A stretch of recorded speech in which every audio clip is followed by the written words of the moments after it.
ओम शांति। मैं आत्मा ज्ञानी और योगी तो आत्मा हूँ। मैं सदा बाप की याद में स्मृति स्वरूप मुझ आत्मा में सारे सृष्टि चक्र का ज्ञान समाया हुआ है। मैं ज्ञान स्वरूप योगी आत्मा हूँ। 14/7/2022 के महावाक्य हैं। मीठे बच्चे और संग तोड़ मुझ एक बाप से योग लगाओ तो तुम मेरी पुरी में आ जाएंगे। अंत मते सोगति हो जाएगी। प्रश्न जो साइलेंस की अवस्था में जाने का पुरुषार्थ करते हैं उन्हें क्या अच्छा नहीं लगता?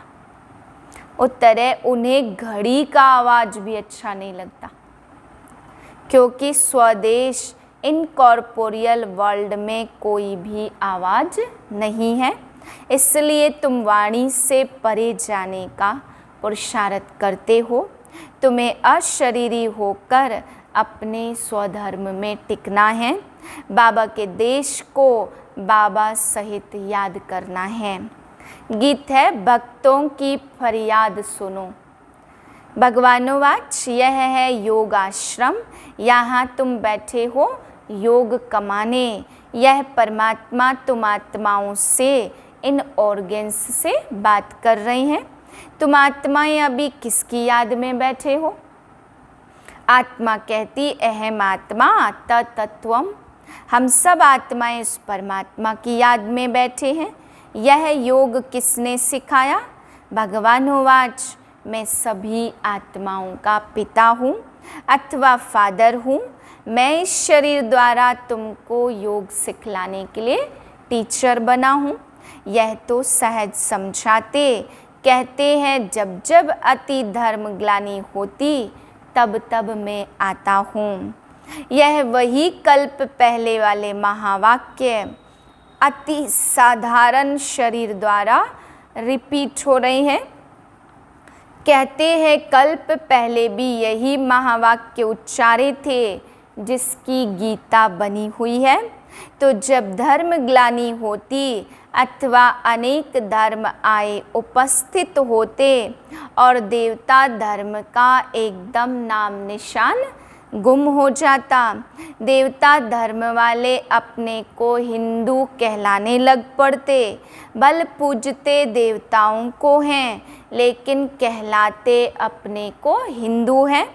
जैसे देवता धर्म के बदले हिंदू धर्म रिप्लेस हो जाता, इसको कहते हैं धर्म ग्लानि। जब वह एक धर्म का नाम निशान गुम हो जाता, उसके बदले अनेक धर्म मठ पंथ निकल पड़ते। यह वही कल्प पहले वाली गीता रिपीट हो रही है। यह भगवानोवाच दूसरा तो कोई कह नहीं सकता। वही आकर फिर गीता के महावाक्य रिपीट कर रहे हैं। यह महावाक्य और कोई शास्त्रों में नहीं है, गीता में है भगवानोवाच। भगवान खुद समझते कहते हैं जब अनेक धर्म हो जाते, कलयुग की अंत आकर पहुंचती है, तब कल्प के संगम पर मैं आता हूँ। क्योंकि कलयुग को कहा जाता तमो प्रधान और सतयुग है सतो प्रधान। इस भारत में देवताओं का राज्य था जो अब प्रायः लोप हो गया। परमात्मा को कहते गॉड इज नॉलेजफुल। वह ज्ञान का सागर, आनंद का सागर, सुख का सागर, उसके सिवाय और कोई में भी गॉडली ज्ञान है ही नहीं। तो दूसरा कोई को ज्ञानी कैसे कह सकते? वह कहते कि यह नॉलेज देने के लिए मुझे ही आना पड़ता। जब तक वह स्वयं आकर नॉलेज न देवे तब तक कोई नॉलेजफुल बन नहीं सकता। इस गॉडली नॉलेज को ही फिलॉसफी कहा जाता, जिससे आत्मा पावन बनती है। अब प्रश्न उठता है, तुम यहाँ किस लिए आए हो? तुम कल्प पहले मुआफिक फिर से आए हो, गॉड से गॉडली नॉलेज प्राप्त कर पावन बनने के लिए। यह नॉलेज प्राप्त करने के लिए इस गॉडली स्कूल में ज्वाइंट होना पड़ेगा। दूसरा कोई तो गॉडली नॉलेज दे नहीं सकता। वो कहते हैं हम सब में गॉडली नॉलेज है। कौन सी नॉलेज है? कह देते ईश्वर सर्वव्यापी है, लेकिन परमात्मा कहते हैं कि यह मिथ्या ज्ञान है। मैं तो सर्वव्यापी नहीं हूँ, मैं तो जो हूँ जैसा हूँ तुम बच्चों के आगे प्रत्यक्ष होता हूँ। जब तक मैं अपना ज्ञान स्वयं आकर ना सुनाऊं, तब तक मुझे कोई जान नहीं सकता और ना कोई मेरे पास पहुंच सकता है। इसलिए मुझे आना पड़ता। मैं आता हूँ कल्प के संगम पर बस। और जब मैं आता हूँ तब ज्ञान देने वाले डॉक्टर ऑफ फिलॉसफी साधु महात्मा बहुत हैं। वह भी यही ज्ञान देते कि हम सब परमात्मा हैं। एक तरफ कहते परमात्मा एक है और दूसरी तरफ कहते उन्हों की अनेक मतें। अब किसको मानना चाहिए? उन्हों को गॉड ने ही मत दी है ना। एक तरफ गॉड की मत और दूसरी तरफ इनकी अनेक मतें। तब परमात्मा कहते इतने सब अनेक मत को खलास कर एक मत स्थापन करने मुझे आना पड़ता। कल्प कल्प का यह प्रोग्राम मेरा अनादि नुधा हुआ है। दूसरे किंग आदि का तो 8-10 दिन का प्रोग्राम रखते, लेकिन परमात्मा का तो कल्प कल्प का प्रोग्राम नुधा हुआ है। ब्रह्मा के गुप्त वेश में ब्रह्मा तन में आकर कहते कि मैं वही कृष्णपुरी स्थापन करता हूँ, जहाँ होली गॉड गॉडेज राजा रानी तथा प्रजा होते, तो वह स्थापन कर कृष्ण के रूप में वहाँ जन्म लेते। यह तो बिल्कुल साफ बता रहे हैं बच्चे। अब वही गीता का एपिसोड चल रहा है। मौत है सामने, इसलिए सभी संग तोड़ मुझ एक परमात्मा से योग लगाओ, तो अंत मते सो गति तुम मेरी पुरी में आ जाओगे। परमात्मा स्तन में बैठ अपने बच्चों आत्माओं को कहता है, मीठे बच्चे मैं अपने अनादि प्रोग्राम प्रमाण आया हूँ। अब विनाश सामने है, इसलिए मुझ बाप से योग लगाओ और सभी संबंधियों को भूल जाओ, अथवा सब दीवे बुझाकर एक दीवा जगाओ, तो मैं तुमको पापों से मुक्त कर अपने पास बिठा दूंगा। इस तन द्वारा स्वयं परमात्मा बोल रहे हैं। कैसा सहज समझाते। कहते हैं भल घर में जाकर योग लगाओ, वापस तो सबको जाना है। ऐसे तो नहीं सिर्फ बूढ़े जाएंगे और बच्चे बच जाएंगे। देखो जापान में बॉम्ब छोड़ा तो छोटे बड़े जानवर पंछी सब मर गए या सिर्फ बूढ़े मर गए? वह तो छोटी रिहर्सल थी, अभी तो बहुत इम्प्रूवमेंट हो रही है। देख रहे हो ना, बॉम्ब्स तैयार हैं, हिस्ट्री रिपीट अवश्य होगी। तो तुम मुझ परमात्मा को याद करो, दूसरा न कोई। जैसे मीरा को एक गिरधर ही याद था और सब लोकलाज कुल की मर्यादा छोड़ दी, वैसे तुम मुझ परमात्मा को याद करो। दूसरे जो मामा चाचा याद पड़ते हैं उनका संन्यास करो।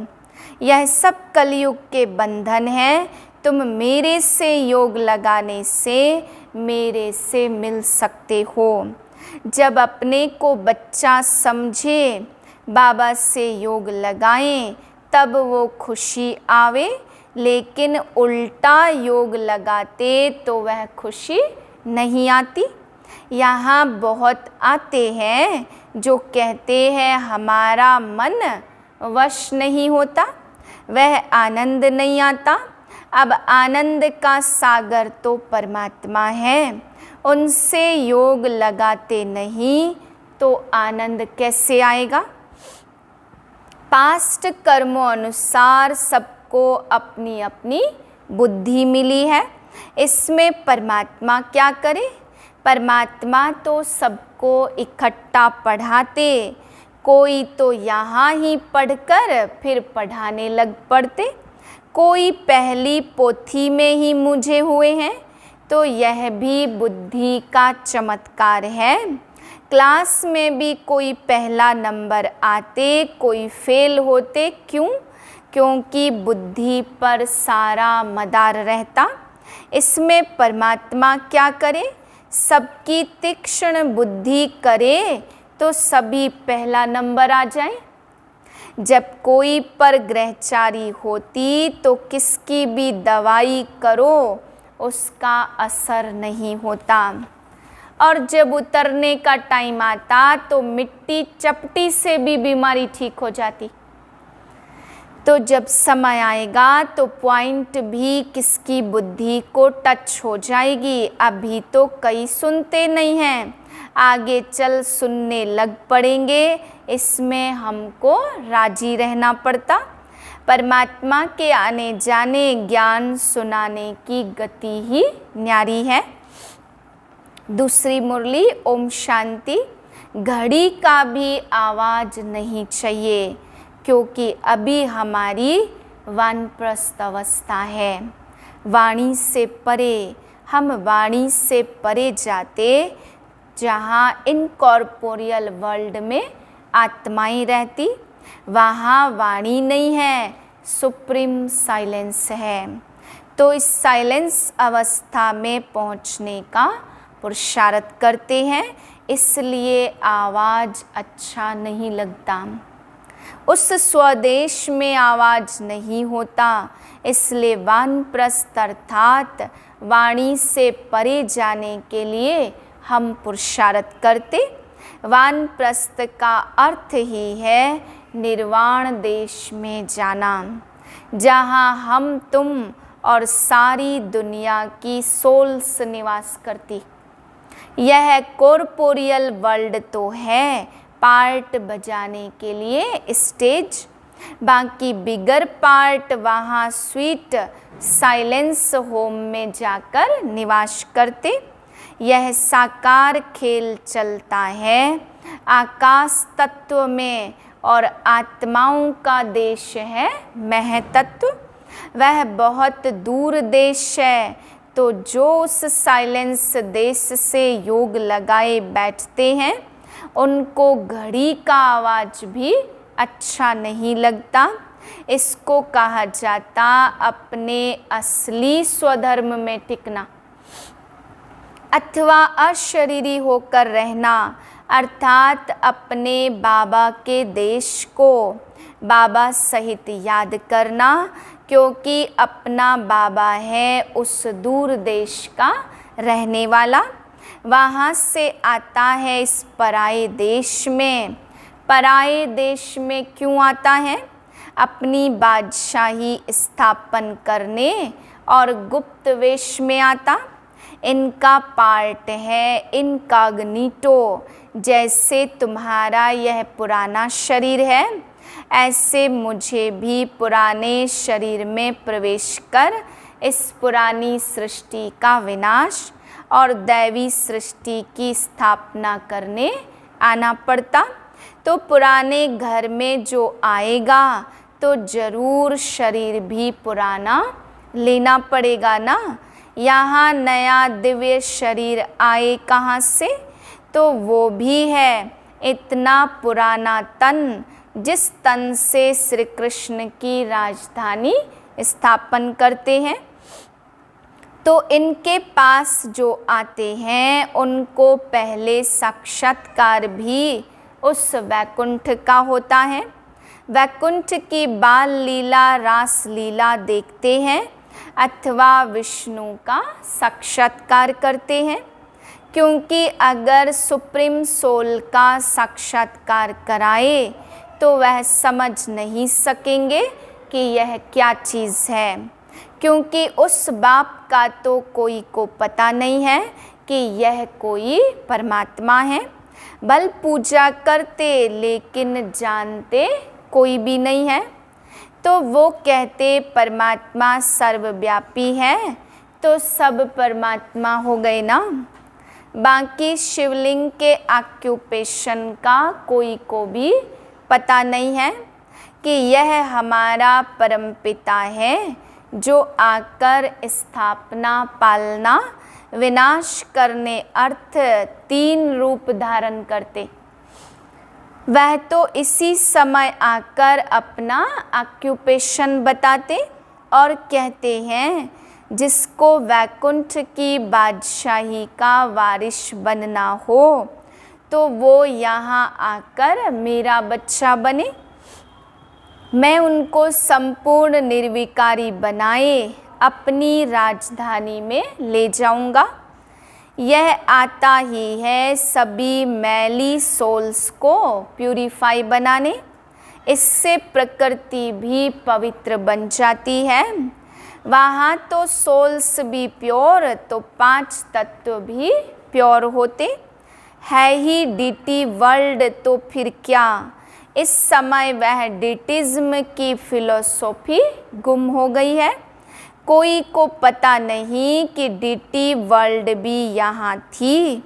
वो समझते हैं कि ऊपर आकाश में कहाँ देवताएं रहते, लेकिन उनके चित्र यहाँ हैं, हिस्ट्री यहाँ है, तो ज़रूर यहाँ हो गए ना। यह दुनिया तो सदा चलती रहती, प्रलय तो कब होती नहीं है। जब विनाश हो जाता तो सभी सोल्स चली जाती, बाकी दैवी धर्म यहाँ स्थापन हो जाता। जैसे अनाज होता है तो सब खाया नहीं जाता, बहुत खाया जाता, थोड़ा बहुत बचाया जाता बोने के लिए, नहीं तो बीज कहाँ से आवे। अगर प्रलय हो जाए तो अनाज भी खलास हो जाए, फिर बोने के लिए अनाज कहाँ से आवे जो दूसरा निकले। तो अनाज भी जैसे अनादि है ही, तो मनुष्य भी है ही। तो परमात्मा जैसे कुछ बीज बचाए बाकी सबको ले जाते, जिससे फिर सृष्टि वृद्धि को पाती है। बाप कहते मैं अनेक धर्म विनाश कर एक धर्म स्थापन करता हूँ। ऐसे तो कहते नहीं कि मैं प्रलय कर देता हूँ। यह सबका अंतिम जन्म है, फिर मृत्यु लोक में कोई का जन्म नहीं होगा। सब चले जाएंगे, उसमें थोड़े बीज बच जाते, जिससे धीरे धीरे बढ़कर त्रेता के अंत तक 33 करोड़ देवी देवताएं होते। फिर दूसरे धर्म नंबरवार आते जाते, उसमें भी ऐसे ही धीरे धीरे वृद्धि होती जाती। यह ड्रामा का राज भी तुमको ऑलमाइटी बाबा ही आकर बताते हैं, इसलिए इसको कहा जाता गॉडली नॉलेज। दूसरा कहीं भी यह नॉलेज तुमको नहीं मिलेगी। भल कितना भी घूमो, किसको इस नॉलेज का पता ही नहीं है। वो बस इसी समय तुमको यहाँ से मिल सकती है, तो मैं उससे प्यूरिफाई बनाए वैकुंठ में रिटर्न कर दूंगा। परमात्मा कहते अगर तुम्हें उस रॉयल घराने में आना है तो अपना सब मेरे हवाले कर दो। यह तो जानते हो बाबा अभी आए हैं और फिर कल्प बाद आएंगे, घड़ी घड़ी तो आएंगे नहीं। कहते हैं बच्चे हम आए हैं तुमको स्वच्छ होली बनाने। वाइसलेस को ही होली कहा जाता, बाकी यह जो बीड़ी सिगरेट शराब आदि पीते रहते उनको होली कह नहीं सकते। तुमको तो बाबा शिक्षक बनकर पढ़ाते भी हैं तो बाप बनकर संभाल भी करते। तुमको इनसे डबल आशीर्वाद मिलती है, गुरु की भी तो बाप की भी। दोनों का वर्षा तुम ले रही हो, वो ऑलमाइटी बाबा इस तन द्वारा तुम्हारी स्थूल सूक्ष्म परवरिश करते रहते। इसलिए कहते कि इसके हवाले कर दो तो ज्ञान अमृत से पवित्र बनाए अपने साथ ले चलूँगा। इसे कहा जाता जीते जी मरना, लेकिन यह तो बहुत मीठा मौत है। जो अपने असली बाप की गोद में आ जाते, कितना अच्छा समझाएं, कितना समझाएं, फिर भी कह देते मन मना भव मध्याजी भव।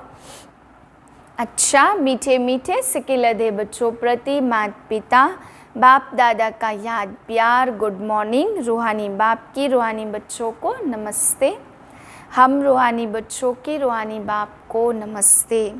धारणा के लिए है पहली पॉइंट, अपने असली स्वधर्म में टिक अशरीरी बन बाबा के देश को बाबा सहित याद करना है, साइलेंस में रहना है।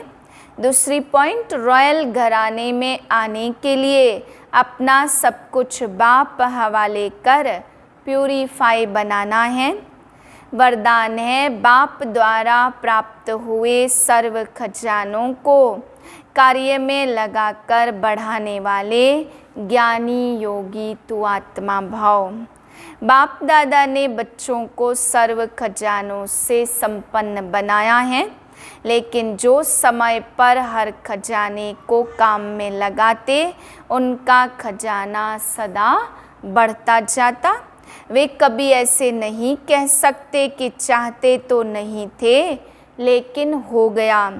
खजानों से संपन्न ज्ञानी योगी तू आत्माएं पहले सोचती हैं और फिर करती हैं। उन्हें समय प्रमाण टच होता कि वे फिर कैच करके प्रैक्टिकल में लाती हैं। एक सेकंड भी करने के बाद सोचा तो ज्ञानी तू आत्मा नहीं कहेंगे। स्लोगन है स्वभाव और विचारों में अंतर होते हुए भी स्नेह में अंतर नहीं होना चाहिए। ओम शांति।